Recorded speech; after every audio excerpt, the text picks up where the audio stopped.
প্রধানমন্ত্রীর মন খারাপ দেখে আমাদেরও মন খারাপ। প্রধানমন্ত্রী আজকে মন খারাপ করে বলেছেন কক্সবাজারে যে বিরোধী দল কেন বাজেটের সমালোচনা করে। প্রধানমন্ত্রীর মন খারাপ দেখে আমাদেরও মন খারাপ।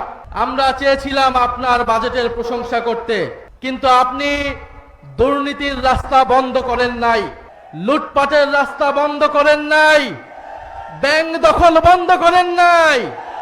ফলে আমরা জানি না এই বাজেটের কত টাকা জনগণের উন্নয়নে ব্যয় হবে, কত টাকা আপনার দলের নেতা কর্মীর পকেটে যাবে।